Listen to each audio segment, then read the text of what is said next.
Rasulullah SAW itu mengingatkan bahwa kita itu ada nikmatani. Apa itu nikmatani? Sihfah wal faroh, kesehatan dan kebahagiaan. Gimana sih supaya kita itu bisa mengatur sedemikian rupa yang Allah berikan itu kita bisa amanah? Itu ada teknik-teknik perencanaan keuangan. Keren. Ada sebagian orang yang seakan-akan dipersempit rezekinya oleh Allah. Ya. Tapi sebagian orang bahkan bukan dilebihkan lagi nih buat kamu semuanya. Dua-duanya kita anggap sebagai ujian. Oke. Mau uang yang sedikit Allah kasih, mau uang sedikit yang banyak dan Allah kasih, semuanya ujian. Yang mau rumah gedong, yang rumah kontrakan, semuanya ujian. Dan Medan pernah nulis, bersyukur tandanya tak mengeluh. Bagaimana kita mampu untuk sesering mungkin mengucapkan Alhamdulillah dalam kondisi apapun. That's not easy things. Dekatkan terus dengan ibadah, sholat sunnah, amalan maliyahnya tiap-tiap hari itu ditambah lagi, dan tentunya dekat-dekat dengan orang soleh.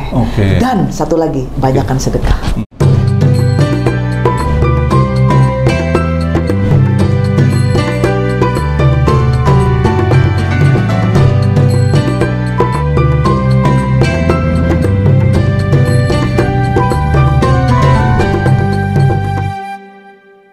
Bismillahirrahmanirrahim. Assalamualaikum warahmatullahi wabarakatuh. Waalaikumsalam. Alhamdulillahirrabbilalamin. Allahumma salli ala Sayyidina Muhammad wa ala ali Sayyidina Muhammad. Kita berjumpa kembali dalam Ngobrol Ekonomi Keluarga. Tentu saja masih bersama guru kita, Madam Ani. Assalamualaikum. Waalaikumsalam warahmatullahi wabarakatuh. Luar biasa, Madam, kita berbagi ilmu dan Alhamdulillah kita pertama kali kita berbincang-bincang dengan beliau. Kali ini kita akan mengangkat satu tema yang sangat menarik sekali, Madam, berkaitan dengan masalah rizki. Kita tahu bahwa jarang orang menyadari ketika Allah menurunkan manusia di dunia ini, Allah sudah memberikan takaran-takaran bahwa ini nanti akan seperti ini. Dan ternyata dalam satu hadis ditegaskan bahwa kalau kamu mau melihat rezekimu sampai mati, itulah akhir daripada rezeki. Nah, tetapi permasalahannya di sini ada saja orang-orang yang ternyata gagal dalam bagaimanakah memanage rezeki itu, Bu. Yang pertama, dia merasa diberikan rezeki banyak-banyak, dihabis-habiskan. Padahal dalam prinsip Islam dikenal dengan prinsip-prinsip yang nanti Madam akan jelaskan. Tapi sebelum kita lari ke sana, kita akan tegaskan daripada terminologi rezeki sendiri itu seperti apa, Madam? Silakan. Iya. Assalamualaikum warahmatullahi wabarakatuh. Waalaikumsalam. Alhamdulillah. Seneng ya kalau dengar rezeki itu biasanya orientasinya langsung ke uang. Iya, betul. Iya, padahal kan rezeki itu sebenarnya bisa dalam bentuk apapun juga. Dan ini yang kadang-kadang kita kurang syukuri. Pas ketika rekening kita saldonya minimum, baru kita komplain. Tapi ketika Allah berikan hari ini bisa melihat, bisa bernafas seperti biasa, bisa berjalan, kita ngerasa tetap aja tuh ada yang kurang. Gimana sih transferan nggak masuk? Padahal yang tadi kita bisa nikmati, bisa kita jalankan seperti biasa, itu rezeki yang luar biasa. Masya Allah. Bahkan kita itu kan ketika merasa harus bersyukur itu, Rasulullah SAW itu mengingatkan bahwa kita itu ada nikmatani. Jadi mintalah dua nikmat ini, kata Rasulullah SAW. Apa itu nikmatani? Sihfah wal faroh, kesehatan dan kebahagiaan. Kebahagiaan dalam artian punya waktu luang, bisa jumpa teman, bisa ngobrol, dan tentunya sehat. Jadi yang diminta kok cuma dua itu, kok enggak uang berlimpah atau harta banyak gitu? Semua tercukupi. Coba sekarang. Iya. Kalau harta berlimpah tapi duduk di rumah sakit. Allahu Akbar, habis duitnya buat nikmat operasi. Banget dah. Nggak nikmat banget kan? Udahlah uang habis, nggak semuanya di cover oleh betul, BPJS, ya? Belum tentu sembuh. Belum tentu sembuh, dan nggak bisa ketemu teman-teman. Apalagi kadang-kadang nggak boleh sembarangan tuh masuk ke rumah sakit. Nah, jadi kita doanya minta rezeki sehat, minta rezeki banyak teman yang soleh, minta rezeki tentunya kecukupan. Kecukupan itu bukan berarti benchmarknya ke uang, ke rekening. Nah, itu dia tuh yang kurangnya kita akhirnya kita nggak bersyukur. Ketika nggak bersyukur, mulai Allah mengingatkan kita terus gitu kan. Ada ayatnya nih, jelas, la in syakartum wa azidannakum wa la in kafartum inna adzabi lasyadid. Jadi sekali lagi ingatlah bahwa rezeki itu luas sekali maknanya. Betul. Dan banyaklah kita bersyukur apapun yang kita punya hari ini. Nah, Madam, kalau kita berbicara, kita sempitkan pada rezeki berupa harta. Kan memang harta itu adalah salah satu sarana untuk beribadah di dunia ini. Walaupun kita tidak habis-habisan untuk mencari harta. Nah, kadangkala kita ini sangat boros. Nah, ukuran agar orang-orang tahu, pemirsa kita tahu, di mana ukuran-ukuran yang paling adil begitu. Ini untuk apa? Ini untuk apa? Mungkin Madam bisa memulai dari 7 prinsip yang tadi kita jelaskan tadi, Madam. Iya. Jadi pertama cara menarik supaya terbukanya pintu-pintu rezeki, cara supaya ya mudah-mudahan ini ikhtiar lah ya. Allah bukakan lagi lebih banyak lagi pintu-pintu rezeki min haitsu la yahtasib. Kemudian kita juga dimudahkan. Itu ada 7 prinsip. Namun kita juga ada caranya. Ini kita spill dulu ya.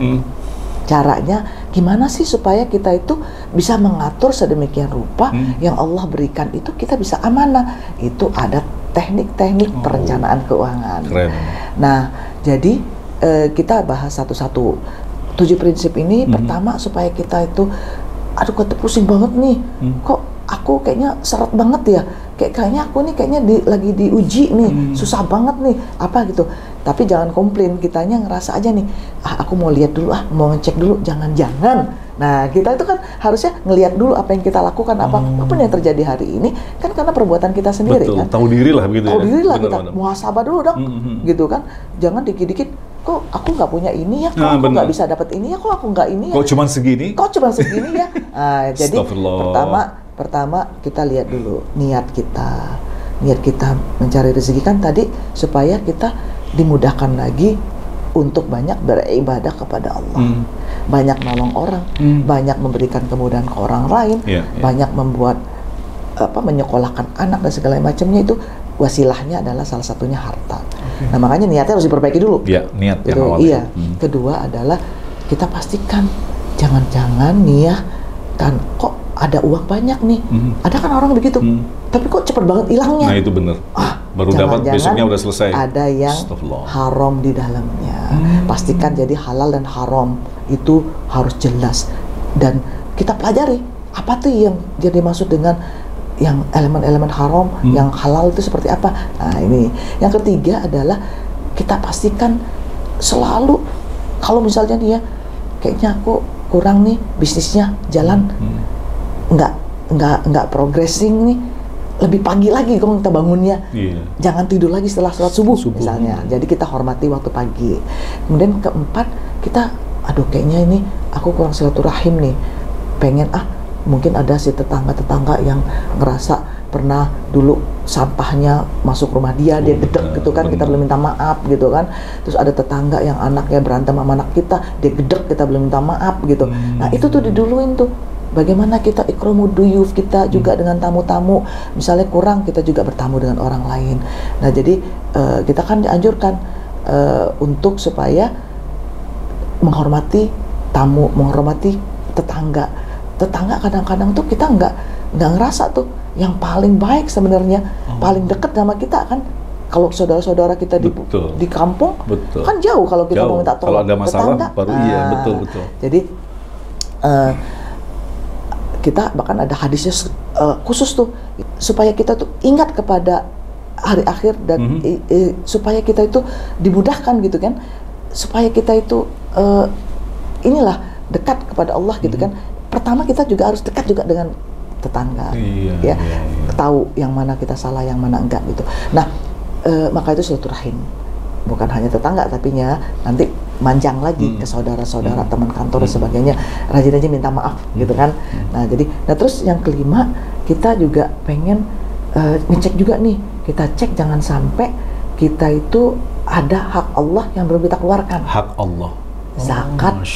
Jangan-jangan nih uang kita banyak, tapi kok keluar terus ya? Karena ada hak orang lain, hakum maklum lisailin wal mahrum. Orang yang ngomong nggak ngomong, tapi sebenarnya ada hak dia di situ, tapi nggak kita keluarin. Dan kita bahkan kita suapin ke anak, kita suapin ke istri kita sajikan ke kopi suami. Nah, ternyata ada hak orang lain yang belum kita keluarkan. Makanya kita pastikan dulu nih. Terus yang keenam, kita ada nggak nih ya yang kita ini komplain terus, ngeluh terus. Kayak dikit-dikit ya kok segini aja sih kita, kok kita nggak kayak tetangga sih, kok kita nggak kayak orang, kok papa nggak kayak teman papa yang satunya sih, gitu kan. Banyak banget dah yang bisik-bisikin kayak gitu kan. Nah, jangan sampai kita kebanyakan komplain nggak bersyukur, karena ini salah satu pintunya nih. Nah, yang terakhir adalah jangan-jangan kita ini kurang bersyukur dan juga kurang istighfar. Kurang istighfar, kurang taubat. Jangan sampai kita banyak melakukan kekhilafan dengan manusia sih, dengan manusia, tapi kan dengan Allah, hablum minallah, hablum minannas, itu harus berjalan juga. Betul. Jadi minta-minta ampun kepada Allah, minta-minta juga maaf kepada manusia. Nah, Madam, kalau kita perhatikan fenomena yang kita saksikan di setiap hari yang membuat sebagian orang merasa iri terhadap kekayaan orang lain. Ada sebagian orang yang seakan-akan dipersempit rezekinya oleh Allah. Tapi sebagian orang bahkan bukan dilebihkan lagi, nih buat kamu semuanya. Nah, ini memahami masalah ini dengan apa tadi, bersandar pada rasa syukur. Itu semestinya harus kita seperti apa nih? Ya, pertama memang apapun tadi kan kata kuncinya adalah apapun yang Allah kasih bersyukur. Memang kalau orang yang punya lebih banyak, bersyukurnya lebih mudah. Semestinya begitu ya? Harusnya. Tapi namanya manusia itu diciptakan dengan sifatnya yang suka mengeluh, sifatnya yang kurang, ingin terus, pengen terus. Nah, akhirnya dia terus minta. Akhirnya ujung-ujungnya mereka jadi nggak jadi bersyukur gitu. Terus minta kurang, ini kurang gitu. Apalagi dia membandingkan dengan orang lain. Maka dari itu dua-duanya kita anggap sebagai ujian. Mau uang yang sedikit Allah kasih, mau uang sedikit yang banyak dari Allah kasih, semuanya ujian. Yang mau rumah gedong, yang rumah kontrakan, semuanya ujian.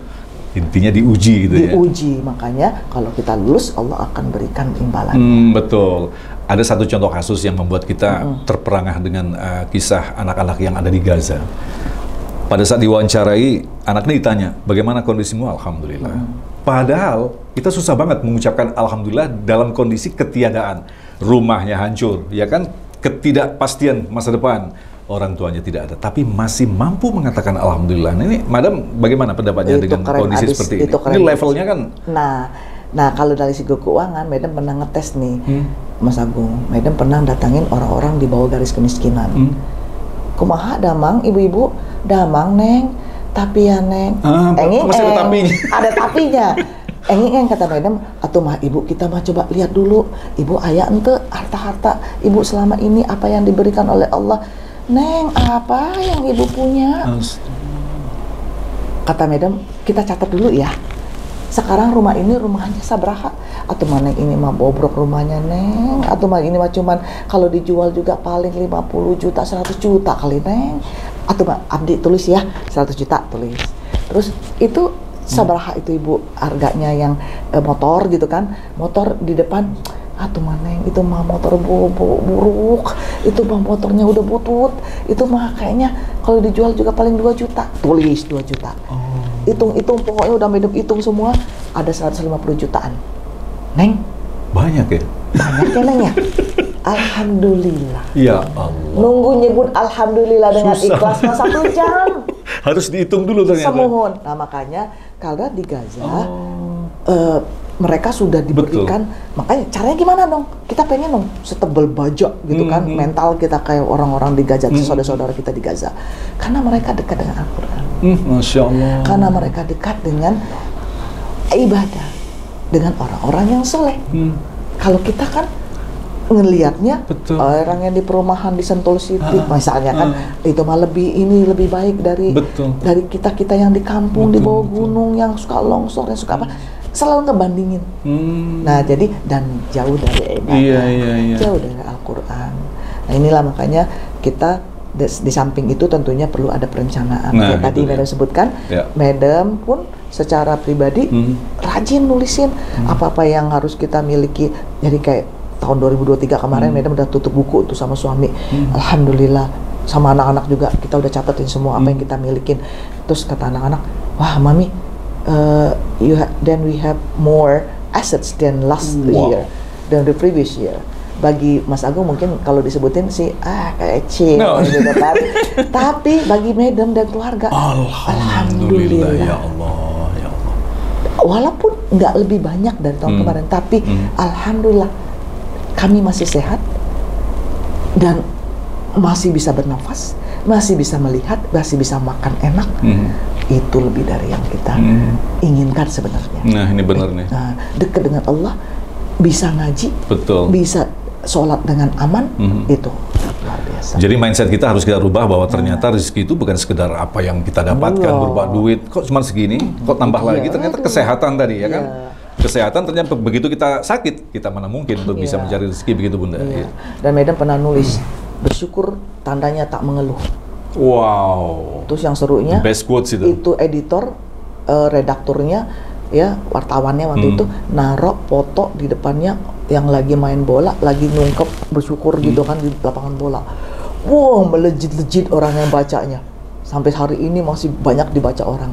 Karena ya cara bersyukur itu. Cara bersyukur kadang-kadang kita langsung orang yang pemain bola itu kan kadang-kadang dia langsung wah Allah Akbar, wah alhamdulillah, wah gitu kan. Itu kan refleks ya. Spontan. Bisa nggak kita tiap hari kayak itu gitu? dia. Masya Allah. Wah, aku bisa lihat nih. Luar biasa ini. Mas Agung, wah aku bisa jalan nih. Jangan, aku bisa jalan tapi ya, gimana aku lagi? bisa, ya tapi ya nggak ada pakai tapi. Alhamdulillah tuh nggak pakai tapi. Ya Allah, jadi benar-benar apa ya, asli yang keluar begitu ya. Iya. Kelihatan ketika kita mengucapkan Alhamdulillah. Gimana kabarnya? Oh, Alhamdulillah, beres semuanya. Di belakang, utangin dong. Bisa nggak sih? Nah ini Bun. Ini yang apa, Madam yang perlu kita tekankan. Bagaimana kita mampu untuk sesering mungkin mengucapkan Alhamdulillah dalam kondisi apapun. That's not easy things. Gimana ini? Nah, Madam. Caranya adalah pertama tadi dekatkan terus dengan ibadah, sholat sunnah, amalan maliyahnya tiap-tiap hari itu ditambah lagi, dan tentunya dekat-dekat dengan orang soleh. Dan satu lagi, banyakkan sedekah. Masya Allah. Ketika kita banyak sedekah, itu rasa kita bersyukur itu beda. Betul. Karena apa? Kita bisa ngebantu orang lain itu mulai tumbuh rasa syukur yang bertubi-tubi gitu. Keren nih, aku bisa ngebantu orang lain dalam hati aja ya, tapi jangan ke orang-orang gitu kan, jadi riak gitu kan. Wah, jadi itu. Makanya kalau Madam ada orang yang komplain, aku nih gimana ya, ngeluh aja gitu. Ngeluh, banyakin sedekah. Hah? Kok disuruh sedekah sih? Bener. Aku nih banyak utang, gimana ya? Banyakin sedekah. Karena sedekah itu luar biasa. Betul. Nah, itu yang harusnya kita lebih banyak lagi untuk terutama banyak dekat-dekat dengan orang-orang yang soleh. Iya, Madam, kalau kita perhatikan tadi bahwa memang agak unik ya. Islam ini agak unik. Ketika kita lagi sakit, ketika kita lagi tidak punya duit, justru itu bagaimana ditantang sama Allah. Bisa nggak kamu bersedekah? Ini ada kan bukan matematis model begini. Bahkan saya pernah membaca ada orang yang sakit berat yang semestinya kata dokter 6 bulan lagi akan meninggal. Kemudian dia umroh di depan Ka'bah minum air. Ya Allah sembuh. Ini kan berarti mementahkan segala sesuatu yang sifatnya matematika. Seperti tadi, Madam. Bagaimana memahami model seperti ini, Madam? Karena kan yang umroh tuh tijaratan lam tabur. Perdagangan yang nggak pernah berugi.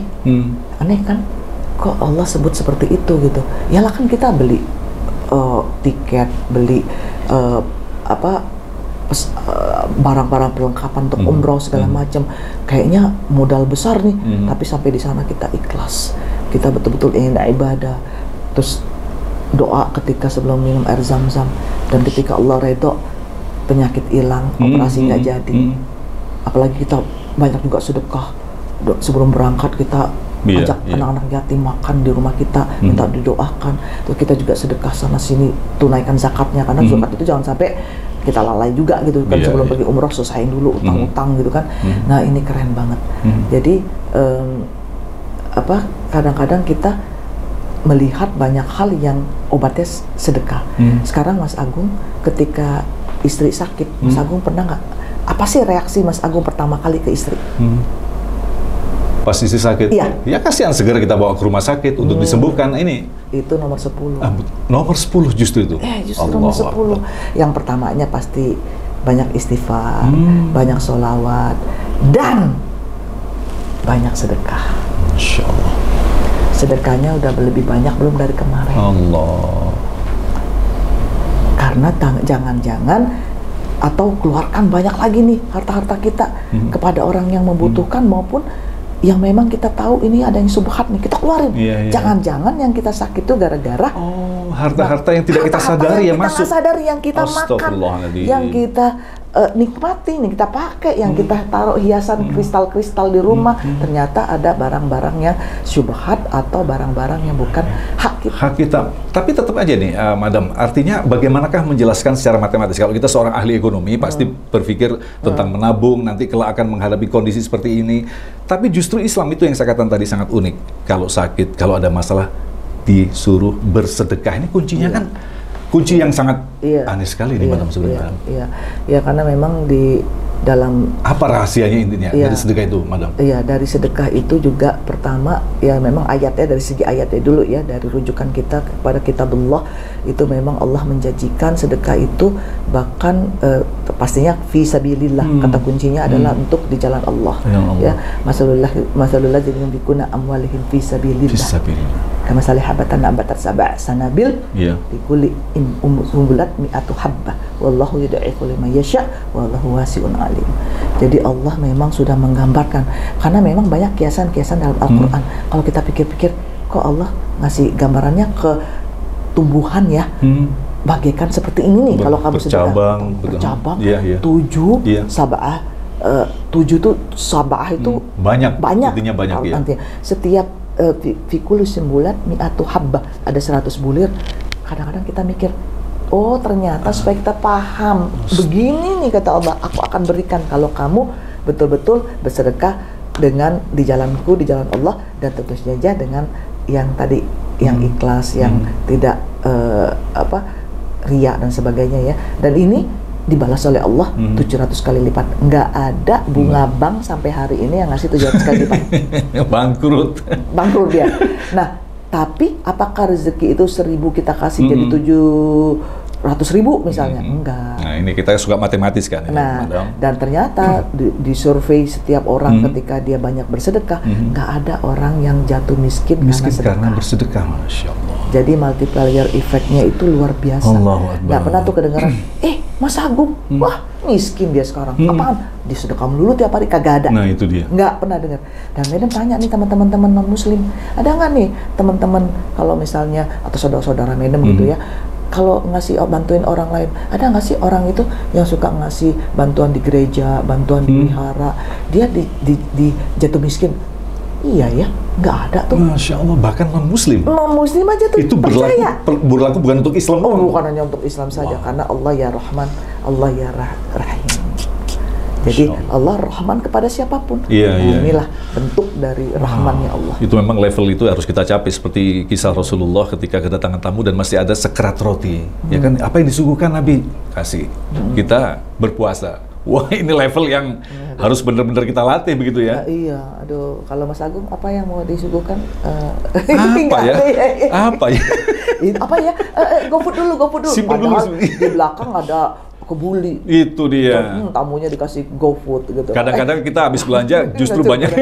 Ini nyebut-nyebut brandnya tadi. Kita banyak belanja, banyak nyimnya di lemari es daripada yang kita konsumsi. Ini kan lebih pemborosan luar biasa ini, Madam ya. Itu ada ini ya. Jadi 3/4 dari yang kita belanja biasanya kebuang. Jadi di Inggris waktu itu kan kita suka ada ini ya, survei ada begitu. action show gitu ya. Jadi dia di rumah sakit menghadang orang yang beli makanan, stok makanan ya. Sini katanya, diambil kotak sampah. Saya patahin ya, dia kaget. Saya ambil nih ya, dari sekilo wortel diambil sama dia. Saya ambil roti ini, saya ambil ini, tahu sini. Saya ambil ini. Kok gitu katanya? Saya tahu kamu bakal nggak akan makan habis semuanya. Betul. Daripada nggak kamu buang nanti ketika udah busuk, saya ambil aja sekarang. Saya bisa jadiin food bank. Benar.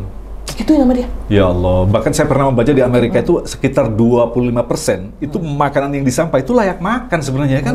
Makan dikit buang, borosan gitu ya. Makanya banyak ada yang aktivis-aktivis buat food bank. Dari situ itu ya. Dari situ. Nah, jadi tapi ya memang cara manajemen sampah orang-orang di sana juga udah bagus. Modern. Kagak dicampur-campur sama kita. Nah, gimana mau buat food bank kalau udah dicampur sama popok, sama Pampers gitu kan. Baik, Madam, sayang sekali waktu kita sudah habis. Mungkin bisa memberikan quotes terakhir berkaitan dengan masalah rezeki ini. Silakan, Madam. Jadi untuk sebenarnya ada doa yang, ketika Madam masuk Islam kok doa ini sakti banget ya. Doa ini powerful banget gitu ya. Kayaknya nggak ada deh Madam waktu di agama-agama Madam dulu belajar pakai doa ini gitu. Doa yang kita praktikkan ketika di sholat duha dan diajarkan langsung oleh Rasulullah SAW dalam hadis sahihnya di doa setelah sholat duha. In kana rizki fis sama'i fa anzilhu wa in kana fil ardi farijhu wa in kana ba'idan faqribhu wa in kana haraman fatahhiru. Merinding ya. Luar biasa benar. Wa in kana ba'idan Jadi kalau di langit turunkan, kalau di bumi keluarkan, kalau jauh dekatkan, kalau haram sucikan, kalau susah mudahkan. Kok kita nggak pakai doa itu sih? Emang disuruh bayar? Nah, bisa nggak nih para pendengar sekalian, ya, para follower kita sekalian, kita praktekin dong. Kita jadikan sholat duha kita seolah-olah jadi kayak kebiasaan. Nggak boleh wajib ya, karena nggak itu sunnah. Tapi udah jadi kayak rugi banget kalau nggak sholat duha. Bisa nggak sih? Minimal 2 rakaat aja deh. Kalau ada waktu luang lagi, bagus. 2 sampai 12, ada yang kadang-kadang juga sampai 8, silakan. Ya, karena keren abis. Masya Allah, luar biasa. Saya yakin masih banyak gudang ilmu yang ada di Madam, tapi insya Allah nanti kita akan bagi kepada pemirsa. Mudah-mudahan akan memberikan manfaat bagi kita. Sekali lagi, kita masih diberikan umur, artinya kita masih diberikan kesempatan untuk memperbaiki diri. Satu hal yang kita bahas tadi berkaitan dengan rezeki, alhamdulillah kita telah mendapatkan satu mindset yang baru, bahwa rezeki yang selama ini kita anggap ATM saya kok cuma segini, kok kosong, kok belum dibayar, ternyata ada rezeki dalam makna yang lain tadi, kesehatan dan lain sebagainya. Insya Allah mudah-mudahan memberikan manfaat bagi kita. Terima kasih, Madam. Assalamualaikum warahmatullahi wabarakatuh. Waalaikumsalam warahmatullahi wabarakatuh. Terima kasih, jazakumullah khairan, sahabat-sahabat semuanya sudah mengikuti channel YouTube saya. Semoga yang kami tayangkan itu bermanfaat. Jangan lupa share, like, dan subscribe. Mudah-mudahan insya Allah kita semua dalam lindungan Allah SWT.